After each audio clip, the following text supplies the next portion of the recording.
Communication, nouvel alignement avec Jason. Et voilà, ok, Super Nuit Communication.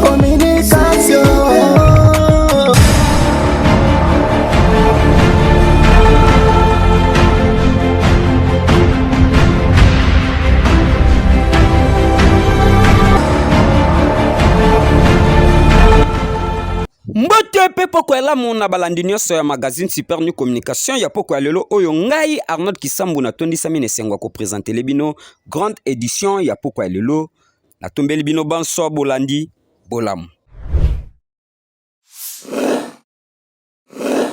Tofongola basango na biso na poko ya lelo pona koyebisa bino ete gouvernement central ezwi ba mesure pona ko mettre fin na insécurité ya ba enlèvement.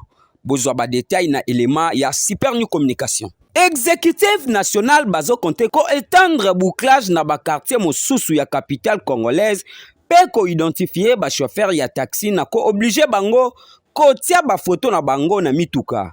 Selon vice-premier ministre intérieur Peter Kazadi, na briefing presse ya lundi 10 juillet dernier, qui organisa ki bouclage kalate, bouclage wana eko salama mbaloyo na ba quartier ebele ya ville province de Kinshasa, pe toko annoncer na mikolo ezoya ba mesure pratique mususu par rapport ya ba kumbi mituka. Tozali ko élaborer ba mesure wana eko zala annoncer. Par exemple, il faut ko identifier ba chauffeur ya mituka nyonso pe ko afficher ba photo na bango na mituka. De sorte que e coïncider na photo ya chauffeur oyo aza na volant. Na ebike ko sunga contre phénomène kidnapping. Pe bosimba ke ville de Kinshasa ces derniers temps ezo faire face na insécurité plus ya ba kidnapping pe phénomène kuluna.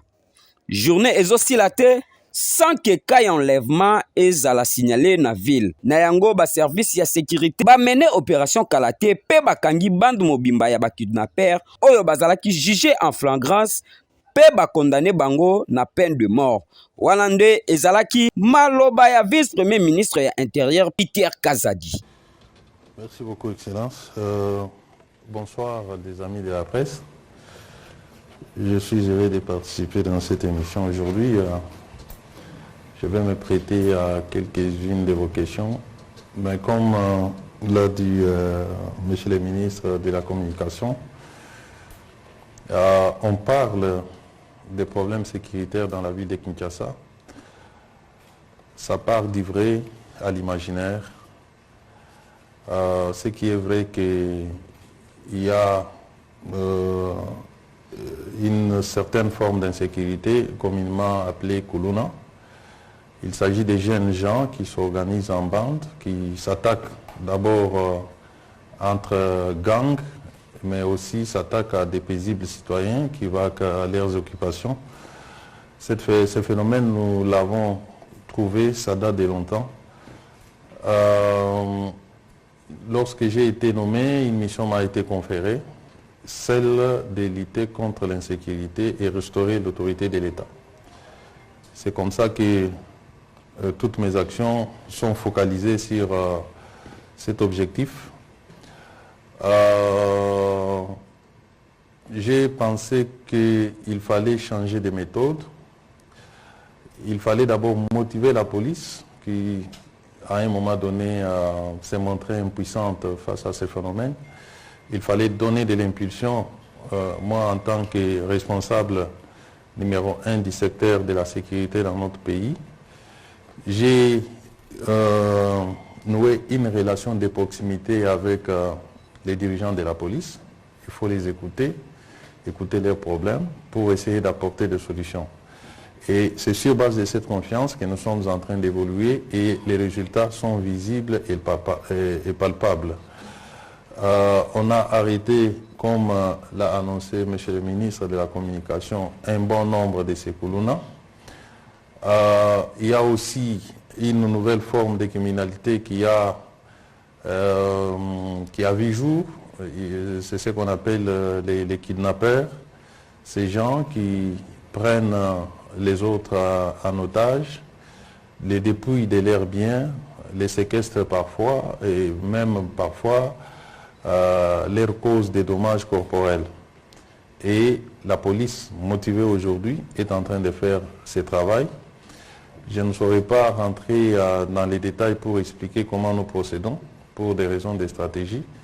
Mais néanmoins, les résultats sont là. Nous sommes en train de faire sentir l'autorité de l'État, puisque l'État reste au-dessus de tout le monde. Personne ne peut défier l'État indéfiniment.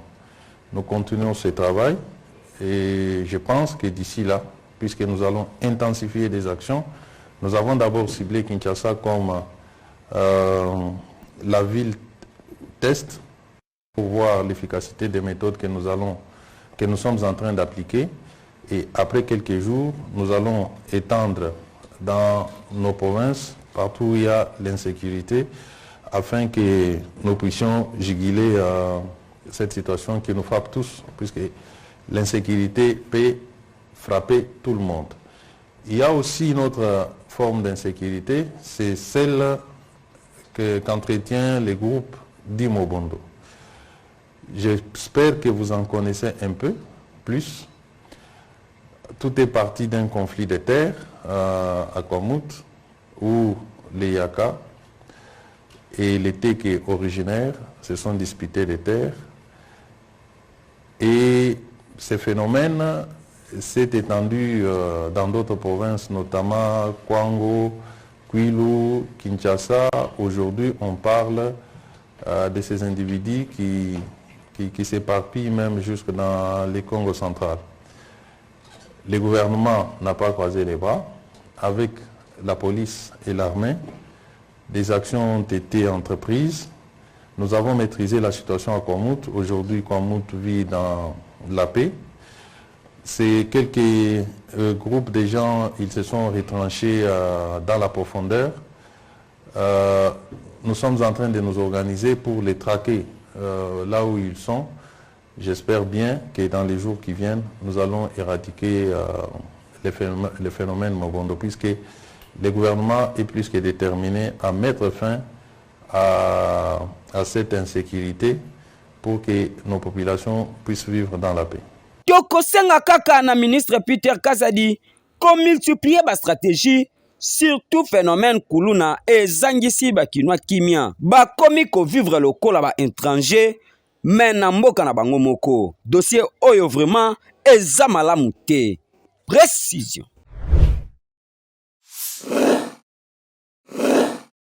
Nangambu ya société hélicoptère moko esali crash na province ya Lualaba bilan 3 morts. Bolanda ba détail. Crash ya hélicoptère esalamaki mokolo ya lundi 10 juillet na pokwa pembeni ya Lubudi na province ya Lualaba sud-est ya République démocratique du Congo.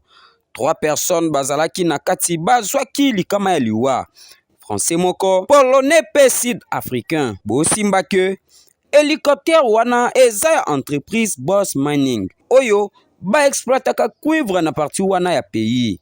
Appareil wana ezwaki likama minute mukie après décollage. Tous les 3 passagers bakufaki sur place.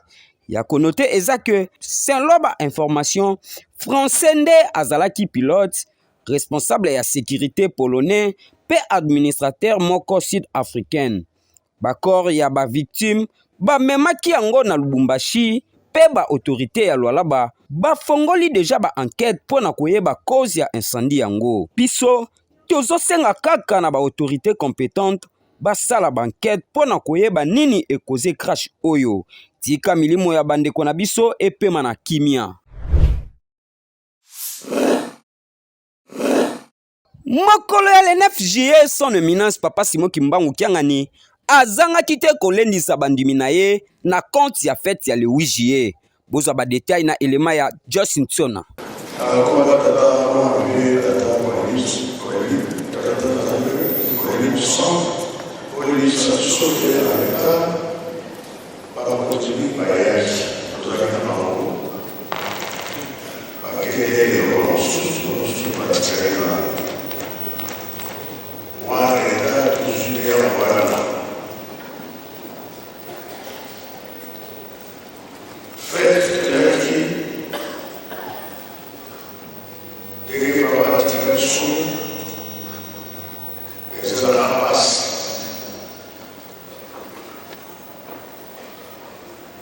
Maladie.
Le 17 juillet 2023, oyo na Nkamba Nouvelle-Jérusalem, eza clôture ya 51aire ya chorale des enfants kimbangiste. Esengami na bakoriste nyonso komata ebele na Nkamba. Bozwa ba précision. Chorale des enfants kimbangiste na mokuse babengi koreki bazali komilengele na mululu monene oyo ekozala kuna na Nkamba Nouvelle-Jérusalem esika tata mokonzi abule papa Simon Kimbangu Kiangani avandi. Bana nyonso ya grande chorale de koreki tango ebelemi lamuka na pongi kotika la simate telema papa Simon Kimbangu Kiangani azali kozela bino kuna na Nkamba Nouvelle-Jérusalem. Nde yango pona kopesa avant goût ya fête mobange na marche joyeuse esalami kaka pona ko préparer fête yango.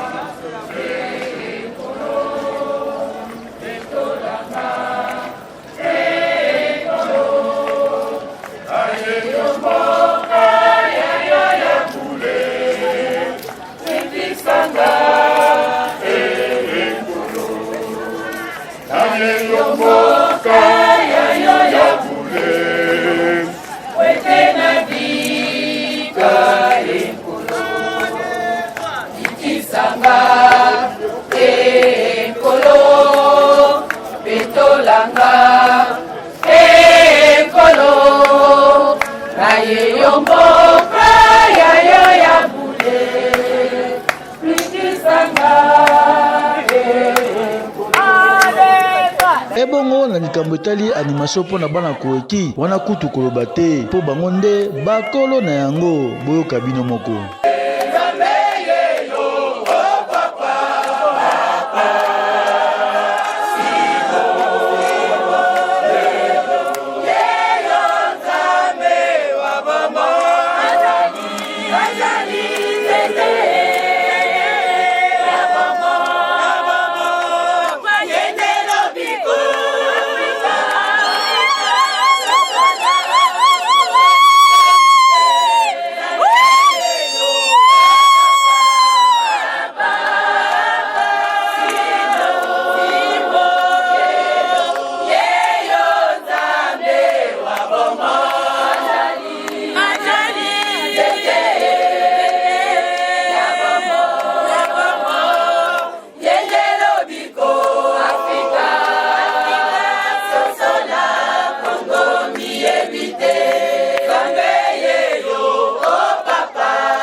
Coordination ya grande chorale de koreki oyo etambulisamaka na révérend Mbenza Anise balobi boye. Mokonzi abule, mokonzi ya Lingomba, mokokisi ya Bilaka, Nzambe na biso, abengisi biso banso, bana ya koreki ya mokili mobimba, tomata biso banso, sans exception, na mboka Nkamba Yelusalemi ya sika.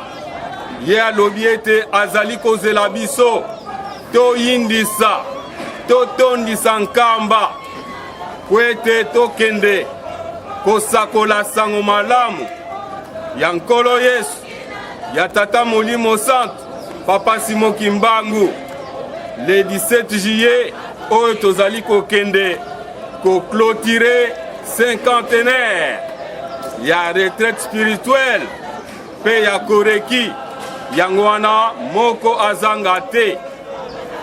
Biso bana koreki bana motos oyo Nzambe na biso akolobaka yango biso tokolobaka kaka iyo yango wana le 17 juillet tolakisaka tozali bana na ye bamvwidi tokende na komikitisa po ete tozwa likambo oyo Nzambe na biso akopesa biso na clôture ya 50 ans pamba te mobumo bima ndenge totamboli na 50 ans ya 2022 Nzambe na biso azalaki na biso elongo te kasi na molimo azalaki na biso tozalaki na papa Songa Nzila papa conseiller direct papa Mbenza mai nyonso alobaka na biso na 2022 toyebi yango yango wana tozokende kokokisa yango na 2023 oyo clôture ya 50 ans toyebi ndenge tokosalelaka biso bana ya koreki nyonso commission d'organisation asi abongisaki mpe boyebi nyonso banda na $10 ya papa mwana nyonso ya koreki pesa $10 ya papa esika ozwami na mboka na yo na korali na yo na responsable na yo $10 ya papa mipesela deja toyebi ete ntango tokomaka na nkamba yango wana papa asengaka liboso $10 kozangisa te wana ezali obligatoire bakado eleka ndenge ezalaki na 2022 tolata bilamba na biso na ndenge ya bien tokozala na ntisani makasi mpo na botongi Yelusalemi bakupi ekopesama mpo na makambo nyonso ntisani emata po ete totonga Yelusalemi. soki oyoki malamu te yoka lisusu.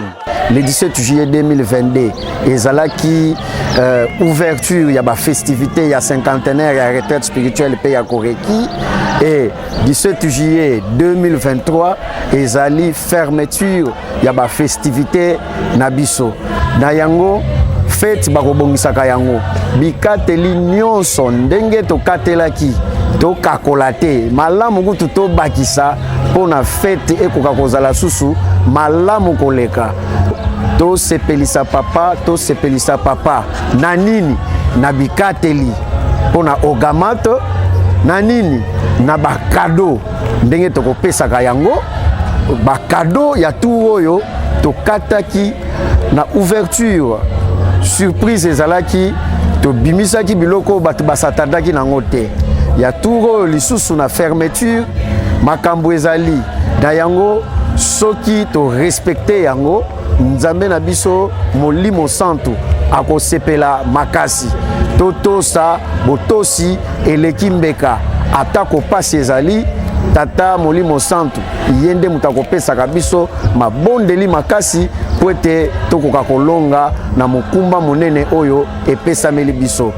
Message tavana kwa bana bakoyeki ya nza ya mvimba bana bakoyeki banza ya mvimba tubokolo mulumbu ke le 17 juillet mukuna sala clôture ya cinquantenaire ya jubilé d'or ya retraite spirituelle yebeto bana bakoyeki yimudiawu mulumbu ke wunu tune ekese ke kingi beto bakulu bana bakoyeki banza ya mvimba yebena muzintsizanda yebena ku Kinshasa yebena ku Congo Central beto kibeni tuzei nzengo twavana mukuma kya Yelusalemi $10 ya papa katukondu swako ye nzengo zazi kado ye kado surprise tata nzambi kese kikala ya niveau mwene bana ba niveau bizidi année passée kakalako mais mukimpevu akale beto mais année ya 2023 sitwa kala yani sitwa kutana yani meso yidina tu yangi dika zi concert sizakala uniforme officiel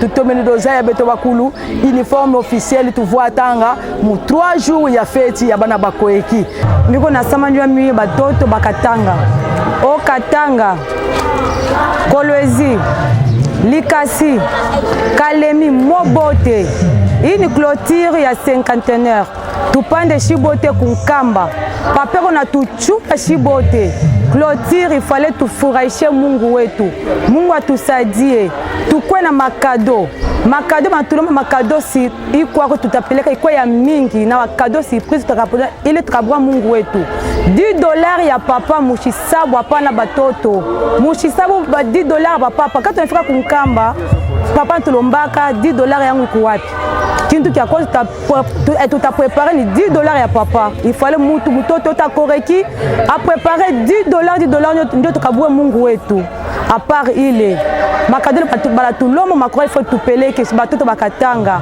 uniforme tout avala uniforme pendant 3 jours uniforme tenue officielle ngai papa Mbemba Jacob dirigeant national premier adjoint naza kopesa message na ngai na bana nyonso ya Koreki RC bana ya Brazzaville bana ya Pointe Noire bana ya Doizi bana ya Nkai pe bana ya Boko tomata ebele na nkamba Yelusalemi ya sika esika oyo tata nzambe pe kole sutana mulimo satu bazali abengisi biso na mokolo le 17 juillet 2023 oyo ezali clôture na biso ya cinquantenaire oyo tobandaki année passée année oyo nde tokosukisa yango tomata ebele bana RC papa Simon Kimbangu Kiangani azali kozela biso toyebi ntango tomataka nkamba tokendaka mpona misala yango wana $10 à papa tobosana te bakado oyo basengaki biso na commission d'organisation tobosana te ntinsani tobakisa ebele tolekisa oyo topesaki année passée toza mpe na concert batata na bamama toyebi ndenge concert elekaka. Pour la communauté européenne, Canada, États-Unis, Suisse. Je me présente Baizi Langunga Mathilde, moustique pour les années 73. Voilà, on est à la clôture de notre cinquantenaire du 7 juillet 2023. On nous invite tous à venir en Kamba, dire bonjour à papa comme on ne l'a pas salué l'année passée, on ne l'a pas tenu la main. Cette fois-ci, venez nombreuses. N'oubliez pas les $10 de papa. N'oubliez pas ce qu'on nous a donné comme tranche à chaque entité, à l'Europe. Et puis des cadeaux surprises. Il y aura encore des cadeaux. À part ça, l'uniforme pendant 3 jours obligatoire. Alors, et puis il y aura aussi des concerts. Préparez-nous, les amis, préparez-nous en force. Venez en force. Ce qu'on a donné l'année passée, c'est un peu un moins. Là, on mettra des factures à côté pour qu'on puisse payer au mois de décembre. Alors, moi, je vous souhaite, soyez les bienvenus, nous tous en Kamba, le 17 juillet 2023. Meme, maman, meta Véro, moi, je suis Kasai Central. Dino bikilo no bana betu bons. Kasai Central, Kasai Oriental, Kasai Chikapa. Tudi ni clôture wa 50 ans. Chibilwe chichinene cha le 17 juillet. Bana betu bons. Nous longolola mbia binu jimushindu kai. Bana betu bajuma pays étrangers, Europe, Afrique, Amérique, Asie et Océanie. Nous longolo chibilwe chimushindu kai. $10 ya papa. Achi nchibombi chende. Makutenda jenze mujimu wa bunyi. Bia bunyi bitu tumuno kunkambe bibaka mbwa $10 ya papa. We ujuku imwanji kufile mwa bonsu uji bikwenze muchi mweba usama bwani ufile $10 ya papa bwalu nchibombi chende kado bijiba tuko celebionso ku commission mwa bonsu imwikalani we wonfumu ambila bana bebe nugisanyishe nufile bwatu muno mwakulongolele fete to tukuba jiba longolele fete muntu mwa bukeni mwakutulongolele fete to mwa bonsu nujibi nwenze lususibi nutonda bwani to faire face mon boile bois fête ou toi clôture à 50 ans. Tata mama mwana koki yebake bokokisi déjà 51 ans soki ozangi na ebite soki bakobenga yo mwana koki po papa Simon Kimbangu Kiangani azali kozela bino koreki oye kobosana te $10 ya papa ebongo kado nini oyo okomemela papa Simon Kimbangu Kiangani po apambola yo.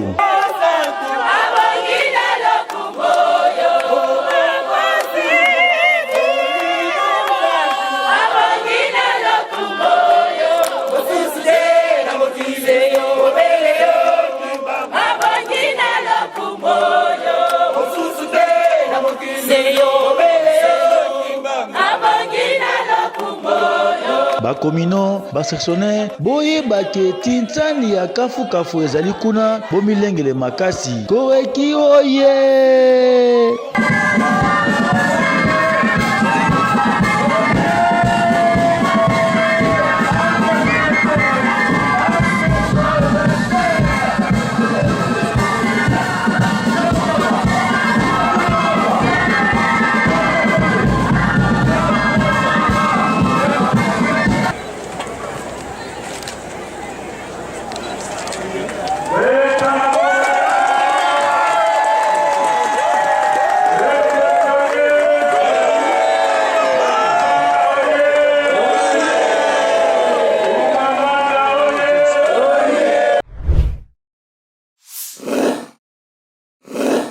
Merci pour la confiance et fidélité au bopesaka na magazine bino Super New Communication ya poko ya lelo oyo ngai Arnold Kisambu natondi samaki na esengo ko présenter le bino natombeli bino poko ya elamu.